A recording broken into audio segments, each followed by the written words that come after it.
సమస్య కోసం వస్తారు. అన్న అక్క వదిన ఇవాళ సంజయనకి చెప్పన్నా, ఏదో పని మీద చేస్తే బ్యాంకులు బాగా డిస్టర్బ్ అవుతుందని చెప్పి లాస్ట్కు లీవ్ పెట్టి ఇంట్లో కూర్చుంది అన్న.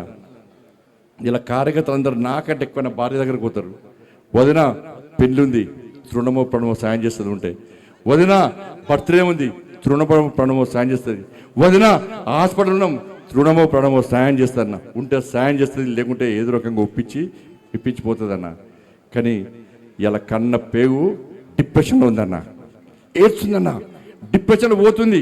కనీసం సంజాయించే అవకాశం లేకుండా ఇలా ఇబ్బంది పడుతుంటే, ఇలా మా కుటుంబం మీద పరోక్షంగా ప్రత్యక్షంగా ఇట్లా దాడి చేస్తుంటే ఇలా ఏ విధంగా ఒక తల్లి భరిస్తుందో ఒక్కసారి ఆలోచించుడన్న.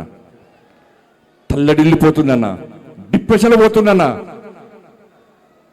ఇలా లాస్ట్కు అవన్నీ చూస్తుంటే అరే ఒక్క సంఘటన, నా కొడుకు సంఘటన మమ్మల్ని ఇబ్బంది పెడుతుంటే 29 మంది ఇలా ఇంటర్మీడియట్ విద్యార్థులు,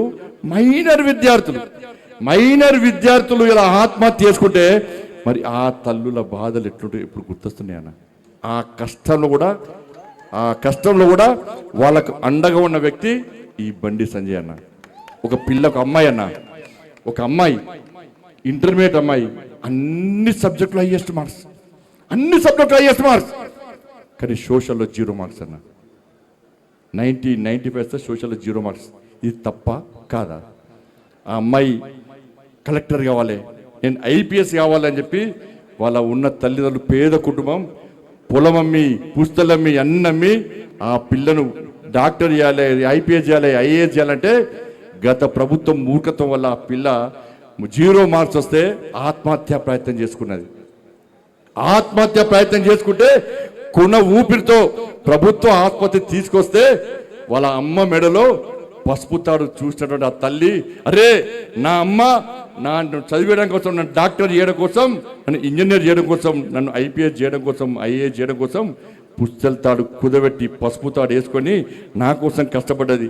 నేను చచ్చిపోతే నా తండ్రికి అన్యాయం చేసినని చెప్పి కొన ఊపిరితో నా తల్లి, డాక్టర్ గారు నన్ను బతికించండి, డాక్టర్ గారు నన్ను బతికించాడని ఆ డాక్టర్ను వేడుకున్న సందర్భం చూస్తే మానవత్వం ఉన్న ప్రతి మనిషి చెలించక తప్పదన్న. కానీ ఆ తల్లి చనిపోయిందన్న.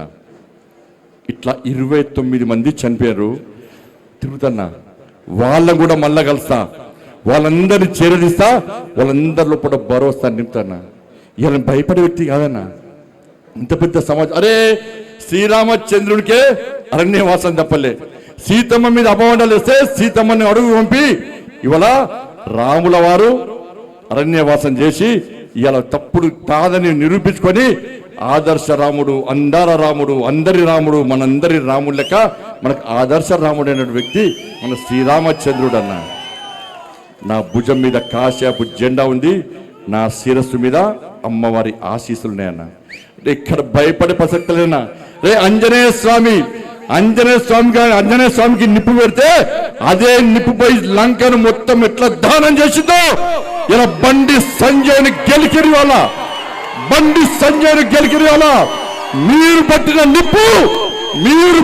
నిప్పు ఒక ఆంజనేయ స్వామిలాగా ఈ దళారుల వ్యవస్థను, ఈ అక్రమార్క వ్యవస్థను, ఈ కుటుంబ వ్యవస్థను, ఈ అవినీతి వ్యవస్థను పక్కా దగ్ధం చేస్తా, దహనం చేస్తా, ఇదే కాషాపు జెండా పడతా తెలంగాణ మొత్తం చుట్టుముట్టి ఈ రోజు ఎవరైతే కుట్రలు చేస్తుండో, ఎవరైతే కుతంత్రాలు చేస్తుండో, ఎవరైతే నా కుటుంబాన్ని బజార్లో వడేసిండో, ఎవరైతే నా కార్యకర్తల లోపల ఆవేదన రగిలించిండో, నా పార్టీని ఇబ్బంది పెట్టిండో, నా కార్యకర్తలను ఇబ్బంది పెట్టిండో, ఏ ఒక్క వ్యక్తిని కూడా విడిచిపెట్టే ప్రసక్తి లేదన్నా. తప్పకుండా అదే జోస్తోని ఈరోజు హిందూ ఏకతా యాత్ర ఇంత ఘనంగా నిర్వహిస్తున్నామన్నా. హ్యాట్సాఫ్ మీ అందరికీ.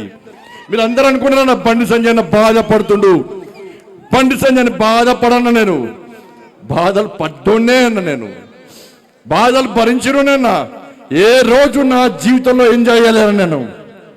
నేను ఏదైతే జెండా పట్టినో అప్పటి నుంచి నేను పడ్డాయన్ని కూడా కష్టాలే అన్నా, నేను పడ్డంత కూడా బాధలే అన్నా, నేను పడ్డంత కూడా ఇబ్బందులే అన్నా. కానీ ఏ రోజు మీకు బాధలు చెప్పుకోలే అన్నా.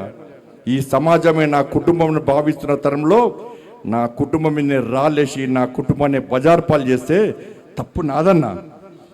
మీ అందరికి క్షమాపణలు నేను చెప్తున్నాను. ఎందుకంటే నా కొడుకు టైం ఇవ్వలే, నా కొడుకుతోనే మాట్లాడలే.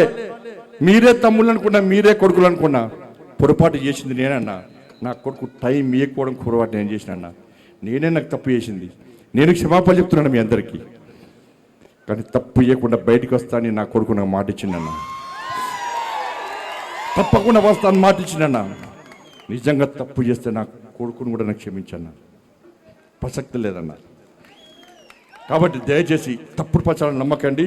మన జోష్ దక్కించుకోవాలన్న. భయపడేవాడు, బాధపడేవాడు హిందూ కాదన్న. అందరికీ అబండాలు వచ్చినాయన్న, అందరి మీద అపవాదులు చేసిరన్న, మన కుటుంబాల మీద అపవాదులు చేసిరన్న. కానీ భయపడి ఇంట్లో కూర్చుంటే రాక్షసులు ఇంకా రాక్షసులు అవుతారు. ఇలా రాముల వారసులమైన మనమందరం ఇంట్లో కూర్చుంటే ఇబ్బంది వస్తాయన్న. మనంతా రాముడు వారసులమన్నా. రాక్షసి సంతతి మనం సవాల్ చేస్తుందన్న. మీరా మేమా అని చెప్పి ఆ రాక్షసి సంతతి